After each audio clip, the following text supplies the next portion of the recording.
If you've been on my channel for longer than a month, you know that I like reality shows, specifically Bad Girls Club, Jersey Shore, and now you all found out that I love The Challenge. We are watching The Challenge season 40 currently on my channel. I know I've been pretty much an undercover Challenge fan, but no, I've actually been watching The Challenge since Rivals won back in 2011. I like to see where things started, how they started, what they were when they started, and how they changed. We must turn these lasers off. So when I finally got Paramount Plus to stream The Challenge, I was very excited to see it from season 1. Imagine my disappointment when it starts at season 10. So after that, I tried to dig and dig to see where I could find season 1 of The Challenge because I wanted to watch it so bad. I wanted to see who started in it, especially since All Stars was coming out. A lot of people I didn't really know because they were before my time. And no, it was nowhere to be found. Still don't really understand why. Can we just get these rights? If it's a song, let's mute it. I don't know, let's figure out something, guys. I finally found them and I finally watched them, and that's what we're going to be talking about today. We're going to be fully recapping season 1 of The Challenge to figure out where everything started. If you've watched Rivals, like my first season, I remember a very specific line. It started off as a competition between Real World and Road Rulers. Road Rules All Stars in 1998 is the first season of The Challenge, and it's nothing like The Challenge that we're used to at all. This is the true story of 5 ex-Real Worlders, picked for the ride of their lives.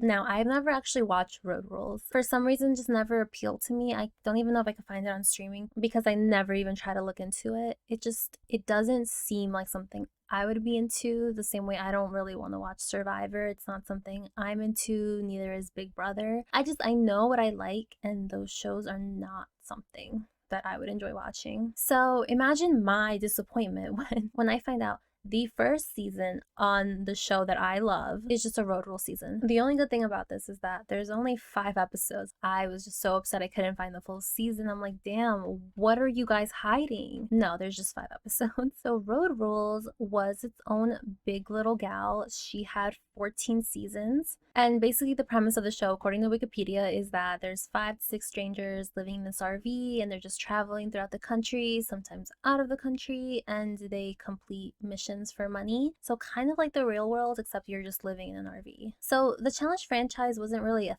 thing until a few seasons in. It's really odd that they chose to include this show as part of it, especially as season 1. And I do see a lot of confusion as to why they even did that, but I have a theory. This is the first time their big shows, Real World and Road Rules, had a crossover. This time the Road Rulers are just past Real World alumni, and they're gonna try out this Road Rules lifestyle to see if they can handle it. They thought, okay, this is a perfect prequel to this monster that we're about to create with the Real World versus Road Rules. Not like a super intricate theory. I really think that's just what the reasoning was. Yes, it's a very, very different vibe than what we get in the future. I just don't think it should have been included as part of the franchise. If anything, it should have been its own little spin-off thing like the Challenge Spring Break. And also to call them the Road Rules All-Stars as opposed to using actual road rulers who wanted to be all-stars. It's just like, I just know they were mad. This came out obviously 1998. I was a mere homunculus at the time. Each episode was in a 30-minute time slot on TV, so that includes commercials. Every episode is like 20-ish minutes long, which means that this is shorter than most movies out there.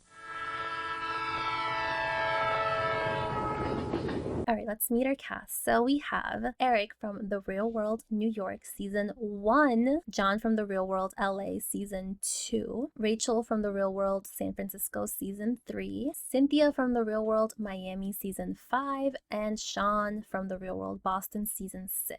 I did not watch any of their Real World seasons. I actually never was really super into the Real World. I have seen some seasons. I've watched Cancun, Skeletons, Explosion, Denver, and Austin. So unfortunately, I don't really know what made them all stars. I'm sure anybody who was a teenager or a young adult during that time can tell me and will probably drag me for not even knowing. With the Challenge franchise, you will learn that you have to do a lot of homework. And sometimes I just don't feel like doing all that. Even when just the show starts, they expect you to know all these people. It was not super easy for me to figure out everyone's names when the quality isn't the best. And I've never seen them before. So we start with Eric and John. And John talks about wanting to put out a record. He's like this little cowboy guy. And he's been looking for a label to sign him. And Eric actually says, oh, cool. I'm actually signed, by the way. I think for a label to sign, you have to be a pretty big deal, no? Next we meet Rachel. And we find out that since her real world season, she's been in this horrible car accident. It's actually a really sad story. So it was her and her boyfriend and their friends were all in a car. And another driver fell asleep at their wheel and drove straight into them head on. Rachel was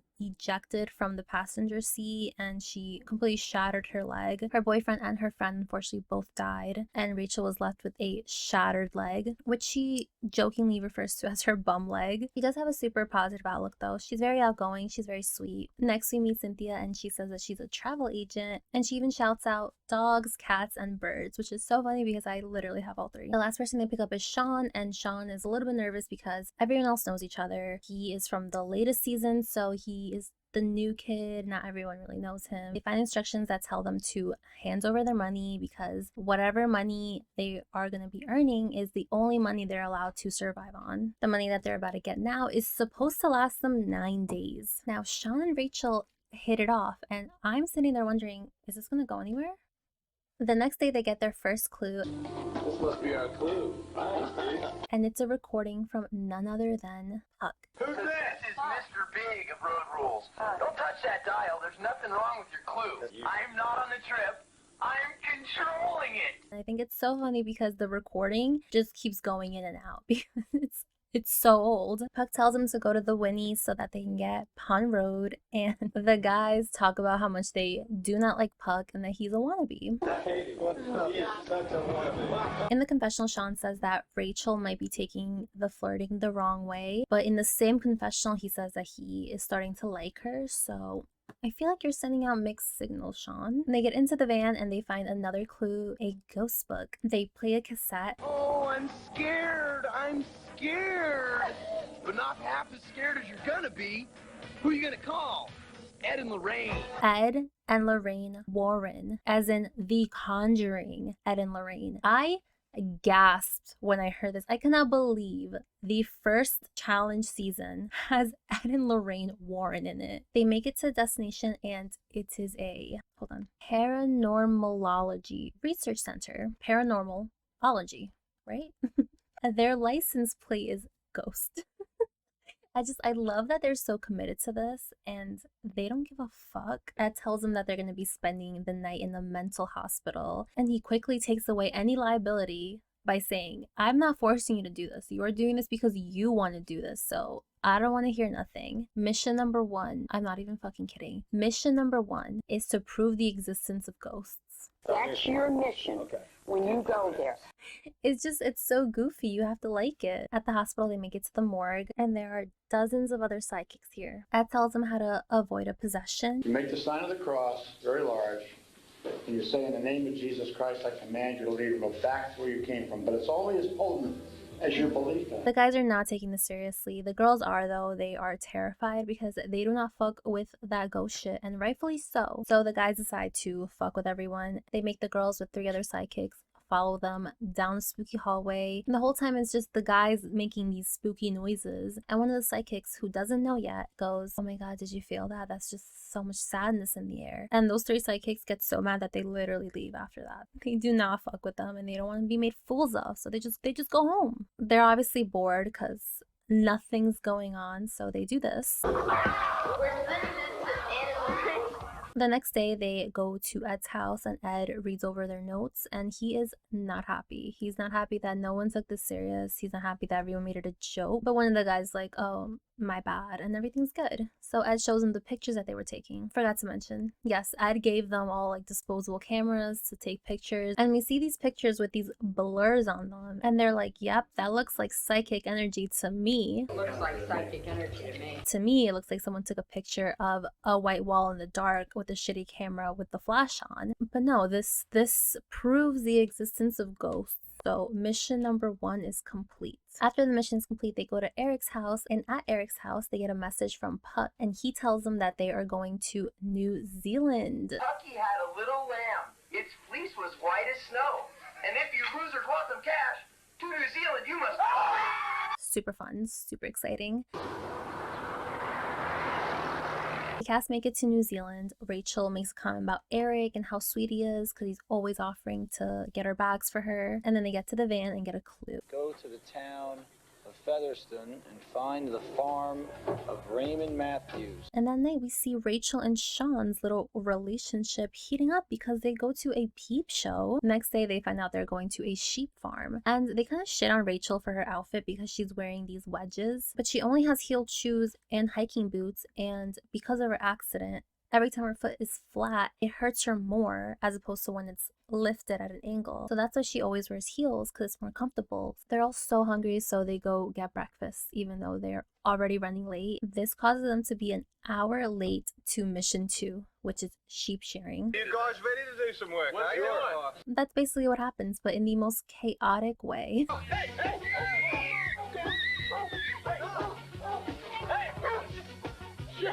We got a dog! The next part is cow milking, which only the girls have to do for some reason. And it's like this whole thing like, oh my god, the girls would never do it. They do it, and they get $2,150 from this. But they tell them, you will not be getting paid for 12 more days. So you have to make this money last between the 5 of yous. So we calculate that it's about $36 for each person for each day. Sean and Rachel continue to cuddle, and Cynthia says that she peeped a little kiss between them, so things are heating up even more. Sean gets super annoyed though because they all go out to dinner and they spent $100 even though they have limited amount of money to spend. But hold on, Sean, because you do not know your maths. If they spend $100 between the 4 of them because you didn't go, that is $25 each person, which is still below the $36 a day for each person budget that we had set earlier. So why are you so mad? You could have joined too. At the dinner, they all talk about how they could never forget this real world experience that they had. And Eric talks about how people always come up to him and always want his number. They want to be friends. They want to hang out. And he's just not interested in having 1,000 friends. They all talk about going other places after this experience. And Eric is like, cool, that would be fun, but probably not going to happen because of my job. And Rachel and Cynthia kind of take offense to him saying this because it comes off as if they're not important to him. John is the only one there that lets it just roll off his shoulder. And can I just say something really quick? He just met them officially last episode. This is a 5-episode season, so realistically, how long could they have been here? And we're on episode 2, so at this point, it's been such little amount of time. I just don't see why they get so upset that he's saying, hey, I don't think I want to hang out with you guys outside of this because I also have a job that doesn't let me, but I don't really know you guys like that. I don't see why we would get upset about that. But at the same time, he can't be upset when they're like, oh, okay, so then we're not really going to try to be cool with you after this. If we're establishing that we're not going to be cool after this, then let's just be cordial here and go our separate ways afterwards. The next day they go out to eat, and this time Sean joins, and the girls call out Eric for always looking at every single girl that passes by. And it gets a little heated because Eric is like, well, no, if I was married and I love my wife, I wouldn't be doing this. And Cynthia goes, well, weren't you the one who said you can't teach an old dog new tricks? And that all men are dogs, even the married ones? There's a bit of beef between the two of them. And Eric says he's mad because he doesn't like to be put in his place. No, I don't like to be put in my place. Oh, okay. Well, then I'm cool with that. I'm cool with that. Great argument. Back at the hotel, they get clue number 3. Vroom, vroom! That's the sound of my old soapbox derby car, the Snot Rocket. Strap yourselves in, because it's going to be a wild ride. Woo! This is kind of weird to explain, so I'm just going to show it. I wrote down a description of it, and I'm reading it now, and it just sounds so dumb. This sort of rocket-looking thing. As they're doing the mission, Eric is isolating himself because everyone else is kind of annoyed with his little comments, but John is making it a point to be his friend because he doesn't want him to feel left alone. It's just cute. John is such a sweet guy. Sean also talks about how he might want to pursue something with Rachel romantically. So cute. They get another clue, and it's Puck telling them that they need to write a new song for the show. That song just eats it. All right, you little Beethovens. You guys are going to write me a new song. And it's going to be the theme for the show. We will hear later, but Eric doesn't want to be a part of it because he is signed already and he doesn't want any problems between like rights and licensing and royalties. Again, I understand it's complicated. You can't just do whatever you want when you have a contract with someone. They travel to mission 4, which is sorbing. Ditto, Hobby. Oh my God. This is a giant rubber ball that you go into, you hold on to some handles, and you just roll down the hill. And they're going to be doing a little competition. So here we go. We got a little challenge. And the first race is Eric versus Rachel. Rachel actually wins and everyone is cheering for her. And the instructor guy's like, damn, you're not really getting too much support, huh? And Eric's dramatic ass is like, I haven't been getting support for the past 2 weeks. Meanwhile, he's the one who said he doesn't want any friendships. And on top of that, you didn't win, so why would they cheer for you? Race number 2 is Sean versus Cynthia, and Cynthia wins. And you don't really hear too much cheering for her, but I don't hear her complaining. Race 3 is John versus Rachel, and things get serious this race. John hits a bump when he's rolling down and his ball goes flying. Like I said, they're holding on to these handles. You can see when he's rolling down that he's just inside, not holding on to anything, just bouncing around and screaming because he's in pain. Whoa! Whoa! Ow! Ow! Whoa! Ow! This part is so dramatic. It stops in a freeze frame.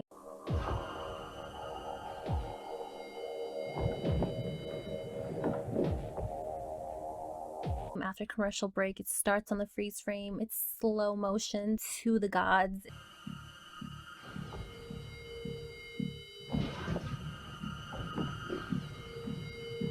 It's a big moment because the ball popped and this man is just bouncing off the ground. He does come out of it. He's okay. He's making little jokey jokes. And the instructor, to me, doesn't really seem so concerned that this man just proved the danger of his business. Who would want to go in that if they have such a risk of it popping and getting hurt like that? I think you need to re-engineer your ball. The final race is between Rachel and Cynthia, but Cynthia doesn't want to throw up, so he forfeits and Rachel wins by default. John does want to go again, and this time they put him in the water one, which is basically they just fill it up with a hose inside the bubble and you just splash around in there. Eric also wants to go and he sees Sean sleeping at the bottom of the hill and he tries to purposefully roll over him.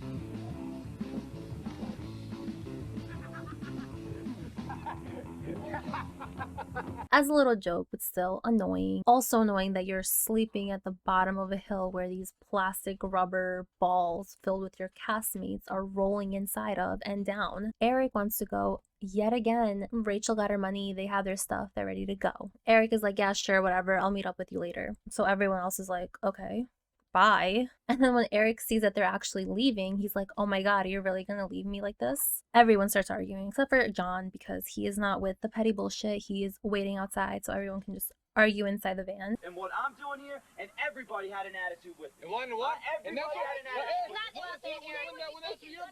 Everybody's acting stupid like we're on freaking real world. It's basically the same argument. Eric's mad that they're not letting him do what he wants to do. Rachel and Cynthia are mad that he doesn't want to build a relationship with them. Cynthia interrupts and she's like, if you want to go that bad, go, but we're leaving. And then she actually blames Rachel for feeding his ego and telling him that he's sweet and that's the reason why he's acting like this. Which I don't think someone can just immediately act like that in 2 weeks based on what one person told them. Rachel tells us that actually it was Cynthia who fed his ego when she responded to his physical advancements. And Cynthia says, he got no from me. He did get a hand though, but no. And Sean high fives her. You want to know what he got? The hand. Thank you. Mother. Okay. So there's like some secret hooking up that we don't get to see, but because of obviously MTV, it comes out in little pieces. Eric finally just goes down one more time and then they all leave together. At the hotel, Eric and John are having this heart to heart and John actually says that everyone is just overlooking what a good guy Eric is. He's always helping Rachel with his bags and he's very accommodating to everyone else when they want to go somewhere. He never says that he wants to do this. He lets everyone else pick what they want to do. And I thought it was sweet that he always finds the good in people. Eric suggests going horseback riding as a bonding activity and it goes super cute and the episode ends on a really positive note. Rachel tells us that Cynthia is not open to trying new experiences. So I wonder if that's going to be relevant to the episode. They get a clue to meet RJ and he's at the top of a building and he jumps off. with the robe, obviously. But this is mission number 5, urban rap. Oh, mate, just basically lean forward, open your hands, and scream. It's more just walking down a building as opposed to jumping off of it because you're perpendicular to the building and you kind of just have to walk down it. But I'm sure it's scary because you're just staring at your potential death. Everyone does it, super empowering, super fun. And they get another clue from Puck and he tells them that they're going to be going to LA. All right, wannabes, here's your ticket to Tinseltown. This is your real chance to really make it. Yeah, right. You're in my hometown. Once they get to LA, we actually get a super fun guest. It's Beth from the Real World LA. Now, I know Beth because she was in a lot of the later challenge seasons, and it's just so fun to see her in the first season. Like, of course Beth was in the first season of the challenge. They're told that their next mission is to go to Hot Dog on a Stick. We got some work for you. And Rachel is not super happy because she doesn't want to push her body to sell food. Basically, it's just working a shift at Hot Dog on the Stick. And it's supposed to be humiliating because of the uniform that Rachel refuses to wear. This is like a fashion crime, okay? First of all, and this is cheap polyester. I don't think it's that serious. Just put on the fucking uniform, work your 4-hour shift, and go home. Which she does, and they get their money. At this point, it's been at least 2 more weeks since the sheep shearing because I don't know if they got paid for any of the other missions. They don't really show them getting paid. We get another clue from Puck about a home-cooked meal. I'm back. I'm really an old-fashioned guy. And what could be more old-fashioned than a home-cooked meal? Back at Beth's house, Beth is flirting very heavily with Sean, which Rachel encourages because she's like, Sean's never gonna go for her, so it's just funny for me. Which, okay, secure as a girl. The next day they go to this hotel and meet up with a woman named Margie Jones, and she tells them the next mission. Your mission today is actually to have a cook-off. It's gonna be guys versus girls. They will be judged on presentation, taste, and what seasoning they use. Presentation and on taste, and last but not least, you'll be eating each other's food and you'll be able to tell me what seasoning. So let me give you your cap. I have no idea. They have 2 hours and the girls get 1 chef to help them and the guys get 2. Something fishy is afoot. The guy chef feeds them cookies that were made from mealworms and then tells them that the main dish they're going to be preparing for the girls will have these worms in them. Meanwhile, the girls are making these lamb and shrimp entrees for them. After both groups are done cooking, they feed each other their dishes and Cynthia asks, what are these little wormy things in our dish?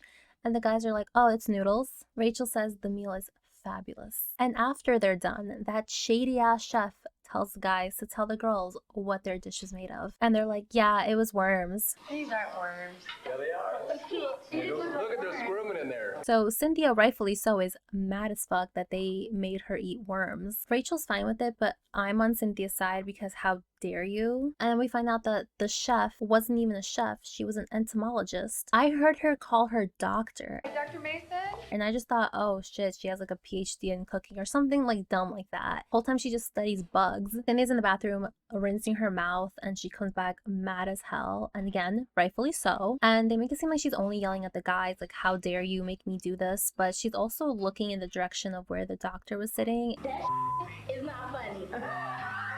No, I'm for real. I feel like someone should have told us what the that was. I hope that she was also yelling at her too because it was probably your idea, you sick freak. Rachel thinks that she's just acting out because she wants to go home, but no, it's because you made her eat insects without telling her. Rachel and Sean are sleeping together, like actually sleeping together. No funny business over here. Cynthia cooled down after last night and decided to not go home. She was threatening to leave after she found out she was eating worms. They go to the groundlings to find out what their next mission is, and they meet Mindy Sterling, as in Miss Briggs from iCarly. This is an improv theater, and they're going to be taking a class and then performing at 8 p.m. that day. We're the guys. You're the guest, and every week what we do is we have a celebrity that performs with the groundlings. During their performance, there's a lot of references to the real world, and the audience eats it up, so they do really well. They get another clue. Oh, I hope you're all ready to rock and roll. You guys awake now? I hope your song's ready too, because it's time to make music history. So this is where they get to record that song that they came up with. Eric, Sean. Everybody's reported here. It's just like a silly little song. It's not super serious. Try to make it dramatic, but it's really not. That night they go out and Rachel and Sean are very much a thing at this point. The last clue from Puck tells them that their reward will be awaiting for them in the eye of the storm. Okay, guys, it's time. Here's the key to your handsome reward that awaits you in the eye of the storm. Your limo is going to pick you up in front of your hotel at 4 o'clock sharp. They go to a restaurant called Typhoon. They get a little appetizer on Mr. Big, of course. I don't even think I mentioned that Mr. Big is the guy who controls everything behind the scenes. So Puck is Mr. Big. Then see Puck carrying this briefcase and getting into a helicopter.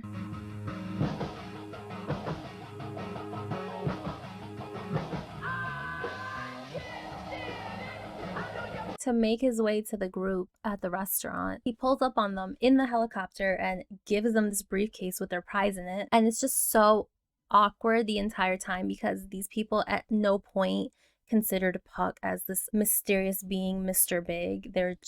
It's Puck to them. So they only treat him as Puck. And they even try to make small talk with him. And Puck's like, no, I'm Mr. Big. And they're like, oh, okay, see you later, Puck. I'm Mr. Big, bro. Oh, you're chilling? Time is money.